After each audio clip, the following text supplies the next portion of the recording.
America has a retirement problem it keeps trying to solve with motivational quotes and budgeting apps. The math doesn't care. The average American rent in 2025 is around $1,600 a month. The average Social Security check is about $1,900. On paper, that looks like it should work. In real life, it means that after paying for housing, you're left with a couple $100 for food, medicine, gas, and every mistake from your past that still arrives in the mail. You work 40 or 50 years, pay taxes, kill yourself over bills, live through recessions, inflation, layoffs. They promise you a peaceful retirement, and instead you get a studio with mold in a rough neighborhood for the price that used to rent a house with a yard. And if you live in a big city, your Social Security check isn't called income, it's called a discount on rent. Everybody says the same three lines. You should have saved more. You should have invested. You should have planned earlier. Here's a better question. How many people could realistically save anything when half their life was just trying not to drown? When paychecks disappeared the same day they arrived? When a blown transmission wasn't an inconvenience, it was a financial emergency? For millions of people, Social Security isn't a supplement to savings, it is the whole plan. A plan that stopped working in New York, Los Angeles, and even a lot of regular suburbs a long time ago. But there are places nobody really talks about. Towns and small cities where $800 a month isn't a joke, it's a budget. Where rent doesn't eat everything. Where your Social Security check is not embarrassingly small, it's suspiciously enough. This isn't heaven, it's not a glossy brochure, and it's not some passive income guru fantasy. These are real towns with real pros, cons, weird quirks, and people who manage to step off the treadmill by doing one radical thing: changing their zip code. Today we're not going to dream about a perfect retirement. We're going to show you the few places where retirement still actually works. These are 10 places in America where $800 a month is still a life, not an insult. Number 10, Gregory, South Dakota.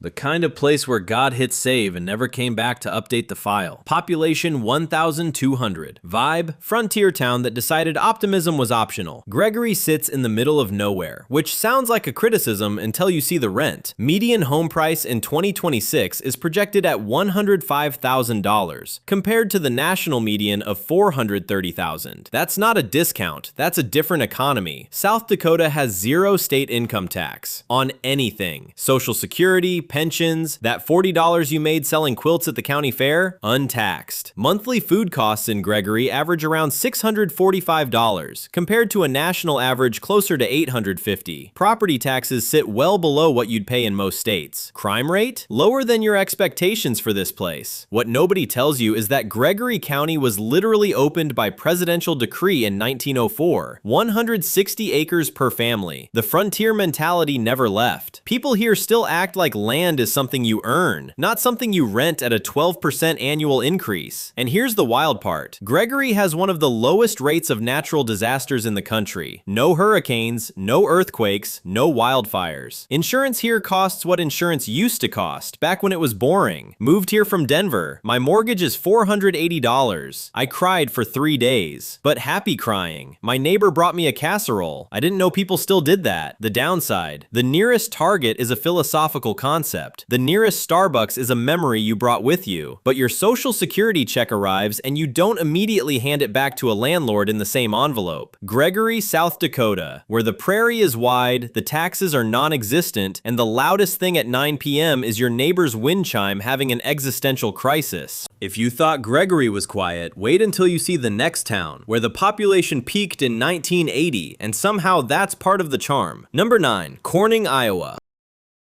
The kind of town where everyone waves at you, and you better wave back or they'll know something's wrong. Population, barely 1,600. Altitude, flat enough to see Tuesday coming. Iowa. The word alone makes people look away. But Corning is pulling off something quietly illegal in today's economy. A full cost of living that fits inside a Social Security check. Median home price around $116,000. Monthly food costs well under $600. No state tax on Social Security. No state tax on most retirement income. Iowa looked at retirees and said, keep your money, we're good. Adams County, where Corning sits, has real healthcare, not a gas station with a first aid kit. A small hospital, clinics, assisted living. It's not fancy, but it works. The town hosts a festival every year celebrating a 19th century French utopian colony that tried to build a perfect society nearby. It didn't last, but Corning did, and honestly, that's more impressive. My daughter in Seattle pays $2,200 for a studio. I pay $580 for a 2-bedroom house with a yard and a porch. I stopped mentioning it on family calls. It causes tension. A Tuesday morning, you're sitting on the porch you own, coffee in hand, not a podcast, not a notification, just corn, miles of it. And somehow, it's enough. The downside? Iowa summers want you to know they exist. Humidity so thick it has texture. You don't sweat in Corning, you marinate. And winters remind you that flat land has no mercy. The wind comes at you with no trees to ask permission. But in Corning, your social security check doesn't disappear. It works, like it was designed to. And that feeling is something most of America has completely forgotten. If you think affordable Midwestern towns peaked in 1985, the next city is about to prove you wrong with actual infrastructure. Number 8, Fort Wayne, Indiana.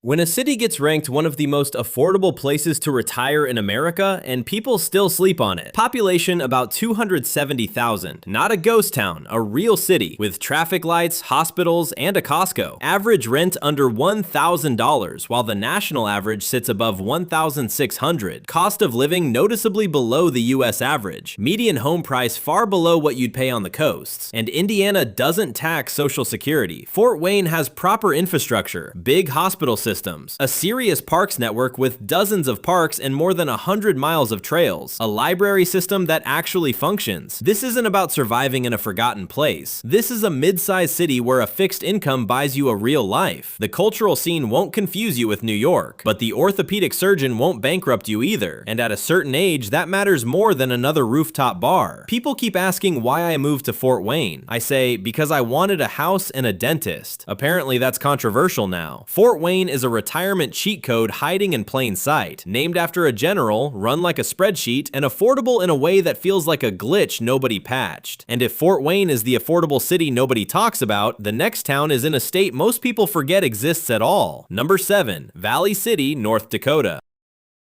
The state everyone forgets until they see the tax bill, or the lack of one. Population about 6,500, sitting along the Cheyenne River surrounded by rolling prairie and the kind of silence that used to cost $3,000 a month in Vermont. Median rent under $800. Cost of living well below the national average. North Dakota doesn't tax Social Security. Property taxes are low. Healthcare access is solid for a town this size. Downtown is walkable. Cafes, small shops, a park by the river. The High Line Bridge, a 162-foot railroad bridge from 1908, cuts across the valley like a reminder that someone once bet big on this place, and wasn't wrong. My rent in Seattle was $2,100. My rent in Valley City is $750. My stress level dropped so fast my doctor thought I was lying on the intake form. The catch: winter here isn't a season, it's a personality. The cold doesn't visit North Dakota, it lives here. It has furniture, it has opinions. By February, you're not questioning your budget, you're questioning your relationship with sunlight. But in June, the river valley glows. The air smells like cut grass and possibility, and your rent is still under $800. If you think North Dakota winters are rough, wait until you see the next place where coal left and the retirees stayed anyway. Number 6, Beckley, West Virginia. The kind of place you find when life has already punched your budget in the face and you're done arguing with it. Population about 16,000. Elevation roughly 2,500 feet. Reputation: the town that Cole forgot on the way out. Here's what Beckley has that nobody talks about: a VA medical center inside the city limits. Not 90 minutes away, not technically nearby, in the city. For veterans on fixed income, that's not a perk. That's a lifeline with a parking lot. Average rent around $800. Social Security, not taxed. Cost of living almost 30% below the national average. And here's the weird part: Beckley has an exhibition coal mine turned into a theme park. You pay to ride a cart underground through the same tunnels that once fed America's steel mills, listening to a retired miner named Earl explain how it all worked. It's simultaneously depressing, educational, and extremely West Virginia. I moved here from Northern Virginia. My rent dropped by $1,300. I started sleeping. I don't know if it's the mountains or the savings, but my doctor says my blood pressure is down too. He seemed personally offended. Downtown Beckley looks like it had big plans in 1987 and got interrupted. The economy is rebuilding, slowly, honestly, without pretending otherwise. You sit on a porch in the Appalachian Hills. Fog sits in the valley below you like it pays rent. It's 61 degrees in July. Your coffee costs $1.75. And somewhere under your feet, there's a tourist train rolling through an old coal seam. Beckley doesn't sell you a dream. It sells you a Tuesday, and somehow, that's enough. If you think a coal mine theme park is a weird retirement perk, wait until the next town where the oldest trees in the state double as free therapy. Number 5, Nacogdoches, Texas. The oldest town in Texas, which means it was here before Texas was Texas, before America was America, and before anyone could spell its name on the first try. Population, about 32,000. Small town Texas that reads books and isn't embarrassed about it. No state income tax, no social security tax. Cost of living roughly 20% below the national average. Rents in the 700s, not the 1,700s. Stephen F. Austin State University sits right in the middle of town. That means cheap concerts, a working library, and a hospital that takes Medicare without making a face. The pine forests around Nacogdoches are serious, tall, dense, and free. You can disappear on a trail for an hour, come back, and still pay less for rent than someone's parking spot in Austin. People ask why I picked Nacogdoches. I say I wanted trees, a library, and a rent check that doesn't make me nauseous. Apparently, that's a niche lifestyle now. Summer here is not a suggestion. It's an ordeal. The kind of heat where car door handles are a trust exercise and shade feels like a medical treatment. But from November through March, it's genuinely beautiful, warm, quiet, pine-scented, and very affordable. If you think the oldest town in Texas is a slow burn, the next place retired so hard it accidentally became a beach destination on a budget. Number 4, Gulfport, Mississippi.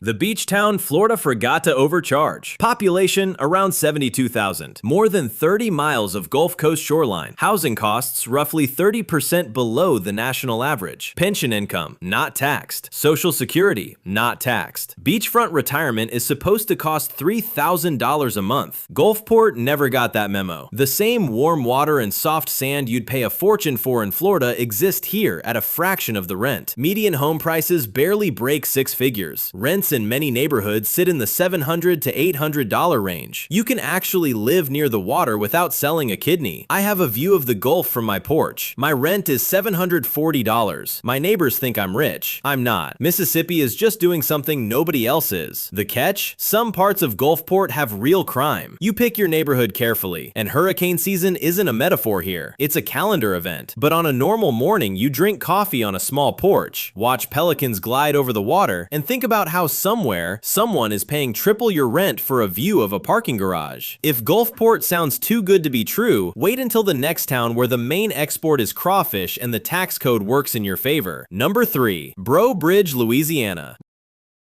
Where retirement tastes better than it costs. Population, about 8,000. Title, the crawfish capital of the world. Annual festival attendance, 100,000 people. The math doesn't work, neither does the rent. In the best possible way. Louisiana offers a $24,000 retirement income tax exclusion for couples. Social Security, not taxed. Property taxes, low. Crawfish, $4 a pound. Housing here is affordable. The bayou culture is real, not preserved for tourists, not performed for Instagram. People here actually live this way. Zydeco from a neighbor's porch on a Saturday. A pirogue tied to a dock behind a $600 rental. Living in Breaux Bridge is like retiring inside a postcard someone spilled coffee and hot sauce on. Weird, warm, delicious, and surprisingly relaxing. The trade-off? Louisiana humidity makes Kentucky look dry. You don't sweat here, you become part of the atmosphere, and hurricane season is real. But the $24,000 tax exclusion for retired couples means your income stays yours. And when your biggest daily decision is whether to get the crawfish etouffee or the boudin, you found something most people spend their whole careers trying to afford. If you thought Louisiana was flavorful, the next town built its entire retirement economy on being forgotten and thriving anyway. Number 2, Danville, Virginia.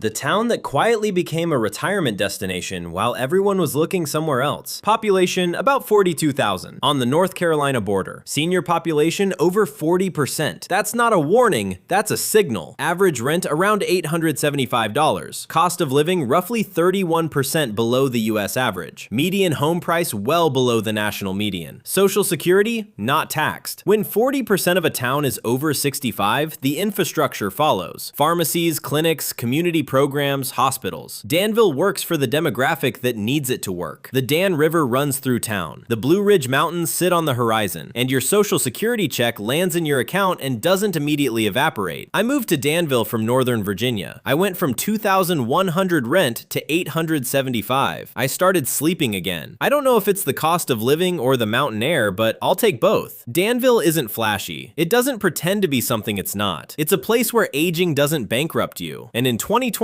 that's a radical concept. If Danville is the retirement secret hiding in Virginia, the next place is the retirement secret hiding at the very bottom of the country. Number 1, McAllen, Texas. You made it! Number 1, and it's McAllen, Texas. McAllen sits on the Mexican border at the bottom of the map in the Rio Grande Valley, where the United States quietly runs out of ideas and Mexico picks up the slack with better produce markets. Here's the number that matters. Social Security covers 34% more of your expenses in McAllen than the national average. That's not a rounding error, that's a different life. No state income tax, no Social Security tax, rent under $750 for a one-bedroom, 300 days of sunshine, and a healthcare system built specifically for a large senior population, because half the valley is already retired and the hospitals adapted accordingly. The International Farmers Market runs every weekend. $30 gets you vegetables for a week, mangoes that taste like an apology for every bad piece of fruit you've ever eaten, and tamales from a woman named Rosa who has been making them since before you had a mortgage. The tamales are $1.50 each. This is not a drill. I call my daughter in San Diego every Sunday. She pays $2,400 for a one-bedroom. I pay $730.